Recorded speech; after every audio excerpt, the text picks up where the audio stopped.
The last time we had less than 3,600 residential property closings, August of the Denver 7 County Metro was August of 2010. And we had quite a few less then, but we still had more in August of 2011 than we just had last month. Just because August was slow, we did have a little bit more activity in pendings. So our activity pickup that we usually see in September, October, I think we just got an early start on that. And a lot of that is going to be because of rates. And I'll talk about that more as we go along.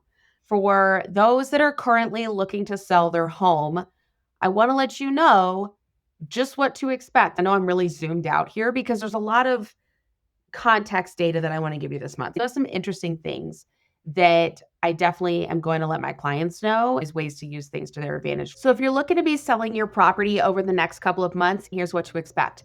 I've split it up to where your condo, townhouse, multifamily is in blue, single family homes are in red, because there really are two different markets as far as the expectations of how long things take to sell, as far as expectations on appreciation versus depreciation. Regarding single family homes, at least showing for August, I think we'll get this pickup in activities, might get a little bit better, but a reasonable expectation between median and average days in MLS is going to be 4 to 6 weeks for single family, or 6 to 8 weeks for your attached properties, condo, townhouse, multifamily homes. It's going to feel slow, like there's not a lot going on. I talked last month how it was the lowest showing traffic since COVID. As you see, this is April of 2020. However, the condos and townhomes are still not quite catching up, feeling really slow traffic. And it's probably going to get the little bit of a pickup for September, October, as I mentioned, especially with all of the rate changes that have happened in the last week, and nonetheless, the last 24 hours. I think we'll have this weird kind of pickup in Q3, but I think Q4 is really going to slow down unless there's some major changes in the rate. In that case, it might be one of our bigger quarters of activity for the year, which is very unusual for that time of year. There's so much pent up demand of people wanting to buy places, but affordability being a problem. And the rates are the single item that can make the biggest impact to savings on monthly payment. Now, I'm not going to go into the Fed and what they've been doing or haven't been doing. That's not my place to comment. However, I think with some rate changes that are happening, we're going to see this pickup in activity, because you see our months of supply is going to go down. It will continue to go down just because we don't have a lot of new listings this time of year. It's very traditional for less people list their property in Q3 and Q4 because family, school, life is happening, weather, all of those kinds of things. Usually our busy season is kind of February, March, April, May, as I always talk about. Just be prepared of what's to come. 4 to 6 weeks for single family, unless we get some pickup in activity, even more than I would expect. Places that are priced right, in good condition, promoted well and marketed well are always going to sell faster than everything else. If you check out last month's market update, I talked about that most sellers are overpricing their property by about 3% for the current market condition right now. Take a look at that if you're going to be selling, or reach out to me if you have questions and you want to set up a consult. Happy to help you there. That's what I do every day. But I think our supply and demand balance has really topped out for the year. However, if you are looking to sell, with the pickup we typically get in September, October, and the rate changes that have happened in the last week, I think the next 3 to 4 weeks is going to be your best window to list your property for sale, maybe to mid-October. September is really the sweet spot. If you're looking to sell and you're not sure when, but you don't want to wait till January, February, March, April, then I think this next 3 to 4 week window is going to be your best bet for the remainder of the year. As far as what's coming, you can see most of that pickup in single families in the red homes, right? In the condo, townhouse, multifamily, you can see how much of our seasonal market follows the single family market. And condo townhouse follows the same trend, just not to the same swings and extremes. But you can see that overall, on a monthly basis, this is still trending down for the attached properties. New listings are roughly flat for the last year, actually up this year, but they're not selling as much. I want to show you closed prices just for attached versus detached, because I've been talking about the major impact to condo, townhouse, multifamily. And I'll link to an article down below regarding the issues with condo, townhouse, and multifamily homes and why they are not selling. I have had a lot of y'all reach out to me about that and ask questions, and I really appreciate that. I'm happy to help as long as you're not in an agency agreement, because I can't get in the middle of that. However, this doesn't make it look that bad of, oh, the values of condos and townhomes, I guess, are going down a little bit. This is really going back to when the rates went up in 2022. And single family homes are going up slightly. But remember last month, we talked about how the prices are going up, but more high end homes. So your dollar per square foot is still roughly flat.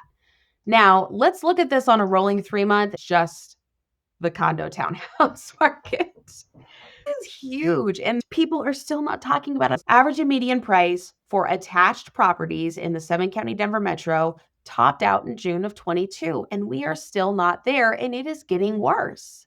They are depreciating and have been since that time.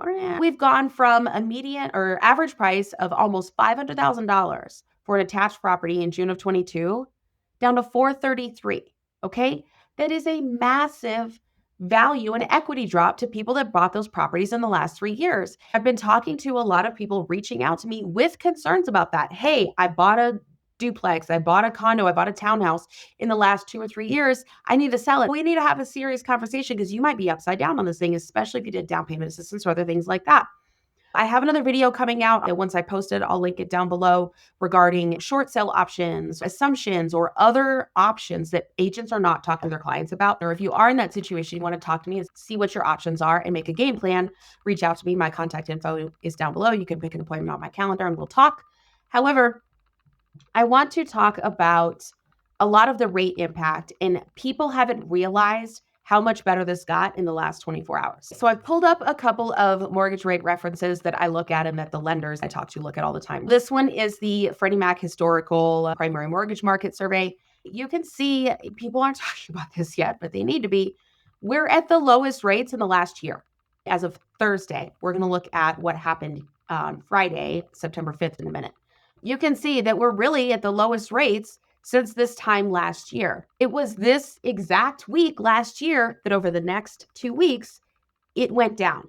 Now, I know rates are not nearly as seasonal as real estate. They're not going to have the type of swings that our seasonal market does, but a lot of it's obviously what's going on with the Fed and everything else. But it's not just the Fed. When the Fed cuts rates, it doesn't necessarily mean the mortgage markets are going to go down afterwards.